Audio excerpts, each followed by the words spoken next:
What is going on, everyone? Welcome back to my channel. I hope you're having a good day. Let's get into some more stories. Entitled mum enraged over having to pay for cake and coffee on the Xmas market. So as usual, a bit of background. I live in Bavaria, Germany, and during Advent it is very common for cities and villages to hold a Christmas market over at least one weekend, and so did my hometown. It is held at our local school, gym and outside the classrooms, and is joined with the annual cribs exhibition, which are made out of wood almost entirely. It was held Saturday and Sunday, and my mum was one of the people baking one of the over 25 different cakes and pies that were sold during these 2 days. The place was packed on both days, and there was a reservation from a fresh mother that had her child's baptism just an hour before the market would open on Sunday. They called in before the weekend and said they would be around 20 to 25 people coming in. Now this mum is the entitled mum of this story. Around 2 p.m. the market opens, the people start pouring in, and it's getting clear quite fast that it would be a full house. A mother with a baby, maybe 1.5 months old, was entering the seating area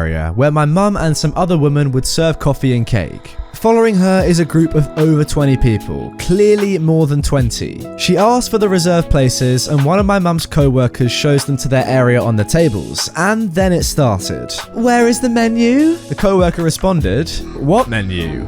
For the cake." You can come over to the cake buffet to pick out any cake or pie, as well as your first choice of coffee at our buffet table. Wait, so I have to get up again if I want my cake? That is not what I agreed to. It wasn't. They didn't agree on anything except reserving the seats. The entitled mum gets up anyways, leaving her newborn on the table, mind you, to walk over to the buffet table. She looks for not even a minute until... "Where is my cake?" My mum responds, "What cake are you looking for? Or do you want a pie?" "The cake I wanted, you should have it." Again, they had ordered nothing apart from the seats. "We only have what you see on display." She goes over the kinds of cakes they have. "Prices are printed here, same with the coffee." "What do you mean prices? It should be for free." "Mom, we've baked these cakes for the market, not for you, and no one said you would get free cake or coffee." "But it's my baby's baptism. I deserve to get a free cake for that celebration." "Miss, if you won't buy, please move along so others can buy cake and coffee." "No, I want to speak to the one in charge of this." Now my mum was the person that had happened to take the reservation and therefore is in charge of this. That would be me. I am also the one to take your reservation, which we normally would not even do due to the fact that we are quite well visited, as you can see.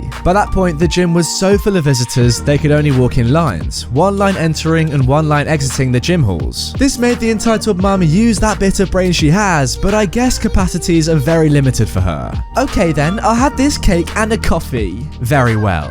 My mum fills a cup while another co-worker hands her the piece of cake after she paid. "Enjoy your stay." "I could if you people wouldn't allow these grotesque abominations to be displayed here." Yes, she actually shouted that last part. This got the attention of the crib makers. Obviously, she was bad-mouthing them quite a bit before she came to the buffet table, as half of them, still 10 to 12 people, stood up from their seats and walked over to the counter. Now these guys are all craftsmen, and I mean men. No female stood up, and quite skilled and proud of their work. "Listen lady, we held our mouths during your initial talk about our cribs, but if you think you can also order us to take down our work, you will find your face on the donkeys and oxes of our cribs next year." "How dare you speak to me like that? Don't you know who I am?"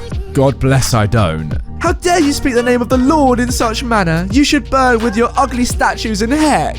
"Leave now or we'll see you out." Cue a lot of hateful language for what the Lord would be ashamed to hear while they threw her and her family out. The poor baby did start to cry from all the commotion. The father was angry about all this and her, but he followed them up. I also got, by some miracle, some pieces of cake that I really like. Apple pie if you want to know, and served with this story, it tasted all the world better. Oh, I just don't understand some people, man. "What do you mean prices? It should be free." Like, come on, these people have put hard work into these cakes and pies. It's not for free, you absolute idiot. Between me and you, I cannot wait to see the donkeys and oxes next year with the entitled mum's face on. That is going to be brilliant if they do it. Moving on to our next story. Entitled daughter and mum throw a tantrum over a broken nail. This is my first post here, and this fun story happened about 20 minutes ago. I'm currently with my mum getting pedicures at a nail salon. It's the day before Thanksgiving, so it's pretty crowded as everyone wants to look their best tomorrow.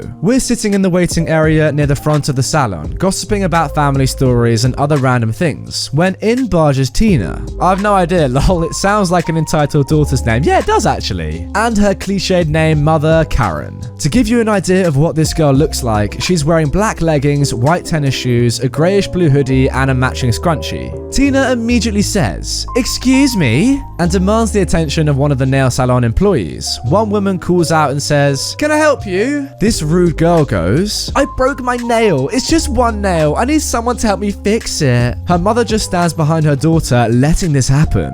Fortunately, the nail salon woman wasn't taking any BS and responds back as she's working on someone's pedicure. "There's a line. Do you want to wait or come back later?" Tina replies, "It's just one nail. It won't take long." And her mother joins in saying, "It'll take like 5 minutes. Now, here's the thing. My mum, God bless her heart, is a southern boomer. Now, if any of you from the southern US know, they can't hold their tongue and will say what's on their mind. My mum leans over to me and loudly goes, "I can't believe this girl thinks she's so entitled she can just jump in front of everyone. What kind of parent raises their child like that?" I'm holding back laughter as this girl and her mother glance at us and look appalled for being called out. The girl grumbles, "I'll wait," and sits down while her mum slowly follows suit. My mum and I are in the middle of our pedicures. They finally sat this girl down but haven't helped her yet. It's been 10 minutes since I started writing this, so it's been 30 minutes total. She's tapping her foot and looking around expectantly. It's cracking me up because no one is paying her any mind. Good on these people for treating entitled people the way they deserve.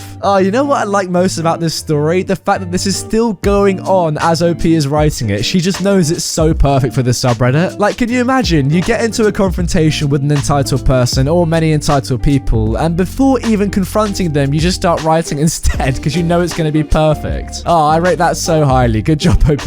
Moving on to our final story now. Entitled parent vehemently denying renting PPV, specifically prawn, refused to compensate me for it. Try to blame kids. Now, you can probably guess which word I'm substituting there. Yeah, I'm not going to say it, but you should understand what it is. So, when I moved into my current place, my roommates and the couple that lived there were pretty hard on their luck / low income. I installed a cable, phone, Wi-Fi plan because I wanted fast internet and to watch HBO, and have kept it on. I figured the cable would also be nice for their kid. I also allow them to use my Netflix and Disney Plus for that very reason. They're non-entitled kid. I help them out with little things from time to time. I'll pick up stuff they ask for at the grocery store, or I'll get them a roll of quarters for laundry. But anyway, now I can't tell from this intro, is this guy just really nice or is he massively flexing on all of us? I don't know. I recently noticed my cable bill was almost $30 more than it should have been. I went to check my bill and see several private titles under other charges. According to the Spectrum FAQ, this is a fancy way of saying prawn. All of the times are between 12:30 and 1:30 a.m, which is around the time they usually go to bed.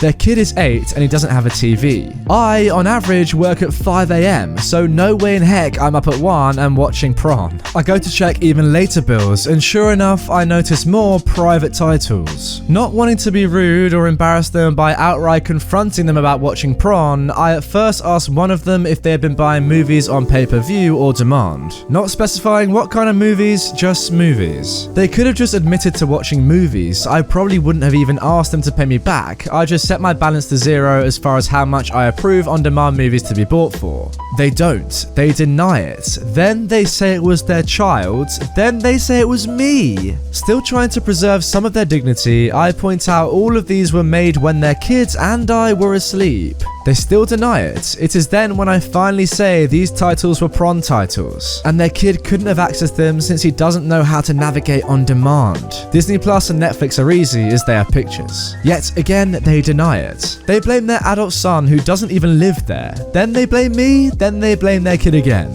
Then they try saying something about it being prawn on the internet. What the frick? And that's what it must be. So I emailed the cable company, who confirmed that yes, they were prawn titles, and even gave me one of the names of the titles. There you go, the name's on screen now. I'm not going to read it out, but they were in fact purchased. I'm just upset because I even went so far as to pay for the cable box in their room, and the living room, and my own. They're sometimes so poor they can't even afford bread or a bag of chips or quarters for the laundry, and yet they have no problems raking up $30 worth of prawn. That was this month alone, on someone else's bill. Especially when I'm paying for their internet too, and they can get prawn on the internet for free. Then they have the nerve to blame a small child and someone who doesn't even live there? Yeah, it doesn't get much worse than that, to be honest. Like, okay, fair enough, I get it. It's probably a little bit embarrassing, but come on, you're both adults, just own up to it. Very rarely in life, I've learned, is it actually worth lying about something and not just saying the truth up front. You always get into a deeper hole if you lie. And also, not gonna lie, watching prawns are not that bad. I mean, lots of people do it, there's no issue there, just say it was you. I don't know, some people, I guess, are just a bit too embarrassed by their own actions. Anyway guys, that is gonna do it for this video. I really hope you have enjoyed it. If you did, make sure to check out the video I uploaded earlier today. If you didn't know, I am uploading 2 videos every single day throughout December. So with that being said, I will see you guys all tomorrow at 5 PM for the first of 2 uploads on the channel.